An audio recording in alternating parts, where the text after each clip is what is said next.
Okay, everybody, so welcome back. This is Ian from Mindful Marketplace. It is the 24th of February 2025. I promised a few people in our community that I would share a new sort of PDF and kind of meta system for actually creating tiny products very, very quickly. If you're not in our community, I'm doing a fun challenge actually over the next 5 weeks or so.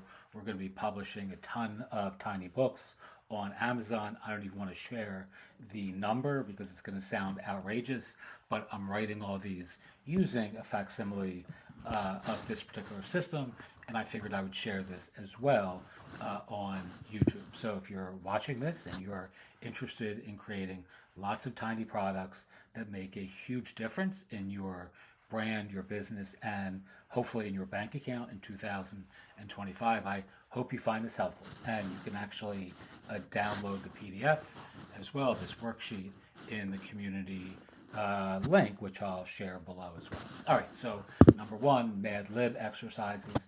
People in my niche market industry, etc., suck or struggle at X, but if they only had Y like me, they'd have all of the Z they need to succeed. And of course, you would fill in these blanks yourself, but it's just a great way of sort of, unpacking or revealing areas of experience and expertise that you may have that are really valuable to folks in your target market, your ideal audience, your quintessential client, for your niche neighbors, etc.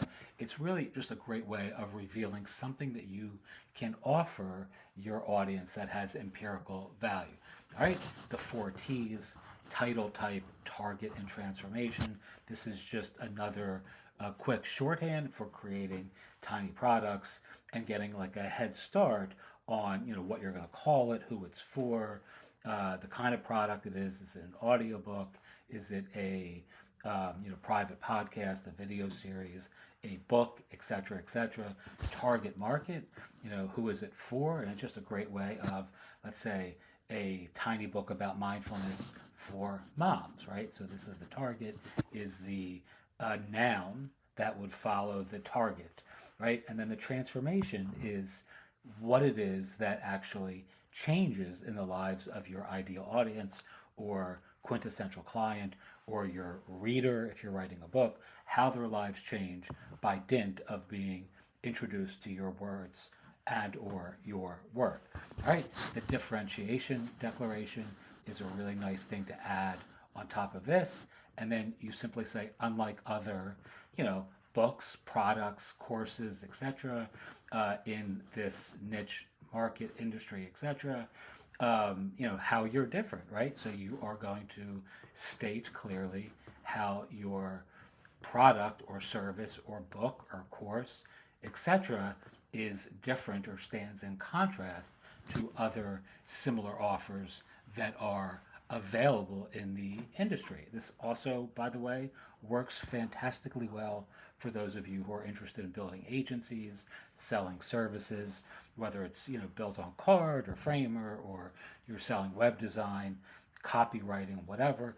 Just state how you're different than the other folks in your niche or your professional peers, right? It's even better or more effective if you're doing this locally rather than competing in a more, kind of like online, environment where everyone is a quote unquote expert or, is a guru or whatever the silly, kind of way that people try to position themselves as know it alls, right? So if you're working locally, and just to clarify what I just said, people aren't so interested in who's the best on X at Framer or web design or Card or WordPress or Shopify, or they're more interested in what's happening in their local community, and they're generally very receptive to somebody who can articulate how you are different than other web design agencies in Cleveland or Kansas or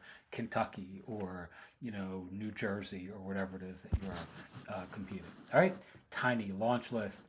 Write a tiny product. I actually like to recommend people record a tiny product, right? It's a great way of getting started. It's just, just doing what I'm doing right now, recording content around something that you know very well.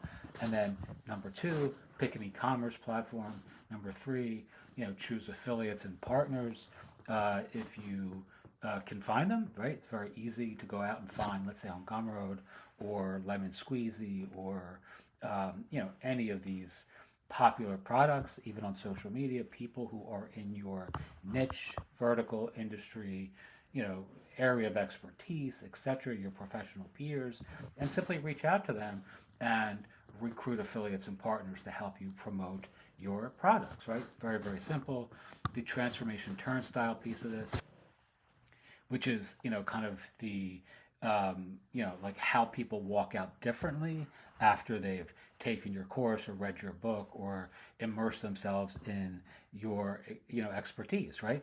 How do the lives of your target market or ideal audience change by virtue of having been exposed, immersed in your words and your work? I've been holding that coffin for like 35 seconds. All right, so the next one is delivery channels, right? Affiliates, marketplaces, popular platforms like Substack, etc. Social media, your professional peers, your niche neighbors, your subscribers, right? So if you have a newsletter, etc., it's a great way of using your subscribers to turn them into evangelists for your brand and your business by virtue of inviting them to become affiliates. Your current clients, it's another people who like you, respect you, and are getting a lot of value out of your collaboration, will be some of your most vocal and enthusiastic affiliates and partners, and will help you build your brand and your business, right? Identify pain points. This is something that people don't often do, but this is really, really helpful if you're trying to build a persona of your target market. I do this all the time, and I'm doing this with the tiny books that we're writing now. So let's say a pain point would be, like in my own orbit, somebody who's always wanted to write a book for business, but doesn't like to write and don't think they have neither the time nor the ability to do it well, right? So a lot of entrepreneurs in my vicinity, my orbit, my immediate orbit in particular, are very successful, but they're shitty writers, or at least they think they're shitty writers, which makes them, a very sort of good example of somebody who wants to write a book or thinks they should, but hasn't done it because they don't find that they are talented enough. So if you have a system or a strategy, which we do, to help folks write books that don't consider themselves good writers or don't think they have the time to write, etc., you're identifying a pain point and you're giving them a transformation turnstile. Their lives are changing by virtue of having been exposed to your strategy or your system, etc. All right, same thing as this. I've always wanted to teach an online course for a passive income stream, but I'm uncomfortable being on camera, so I just sort of gave up on the idea. This is very common. I don't like recording videos of myself either, so I generally do a lot of audio-based or screen share-based content, or podcast. I'd much prefer to talk and be like, in my house with my dogs, hanging out on the sofa rather than, like setting up a video stream in my house or a recording studio.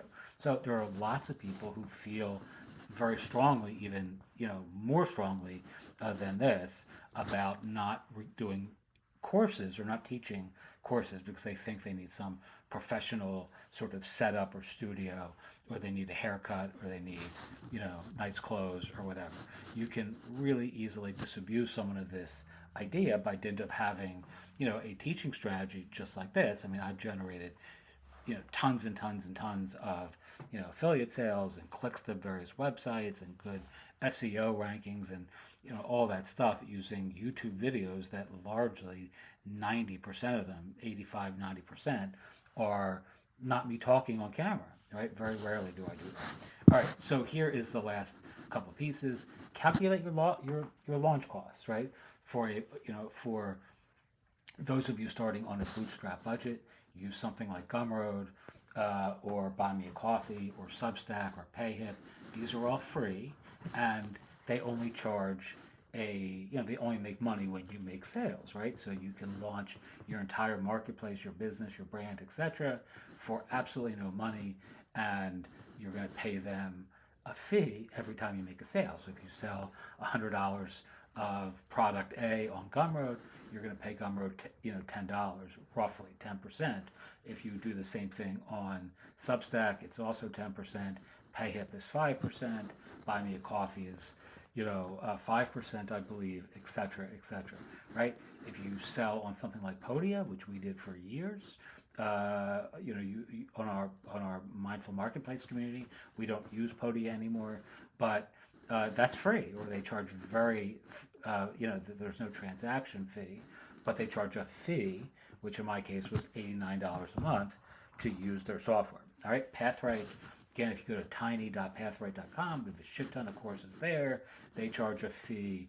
They charge a fee to use their software, but don't charge a transaction fee on sales. So it scales very quickly, in favor of paying for the software rather than paying a tax on every sale you make. Again, predicated on where you're starting right now with in terms of budget. If you sell $10,000 worth of stuff on Podia and you're paying them $89 a month, you'd be paying almost $1,000 on Gumroad, but you're still only paying $89 to Podia, right? Or similarly on Pathright. However, if you're selling $0 or $30 or $50 a month and you're paying Podia $89, or you're paying Pathright, whatever Pathright charges, and they can charge quite a bit, depending on the plan you're on, you're losing money. So it's all predicated on how well you're doing.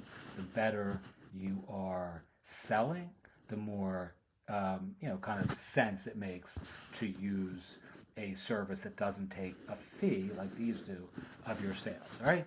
And lastly, look at your product sales. You look at your potential revenue streams through these sorts of kind of buckets. You have this product sales, obviously. If you're selling a book on Amazon, you have sales that you can count. If you're selling courses on Gumroad or digital downloads or Notion templates, etc., you have product sales. But you can also create a membership site using that same content. Let's say those Notion templates, you can create a private community on Circle. You can offer folks coaching, consulting. You can do events. You can speak. You can just keep scaling up your tiny products. You can make affiliate. You can recruit affiliates and have them generate revenue for you. You can be on the flip side of that, an affiliate for your own clients and customers and subscribers. In every niche or market or vertical or every list that someone like myself or yourself, if you're in this work as well, you're going to have people who are creating products too, right? You're going to have people who are peers who are buying your stuff because maybe they're curious, maybe they're spying, maybe they think you do it a little bit better than they do and they want to learn some of your tricks and secrets. So, you can also not only have them become affiliates for or partners for your products, you can be affiliates. You can be an affiliate or partner for their products, right?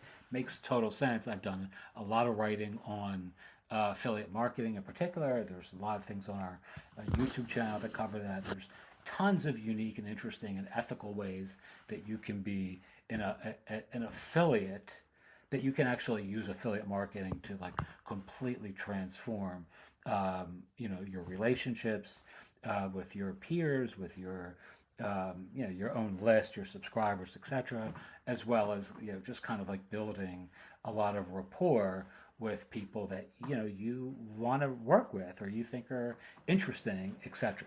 Okie doke. Teach what you know, do what you love, wake up the world with your work. I wanted this to be under 10 minutes. It is just about under 15. I'll consider that a win. I appreciate you watching. If you have questions, feel free to reach out to me, mindfulmarketplace@gmail.com. You can download this PDF in our Gumroad and PayHip store, I believe. It'll be both those places.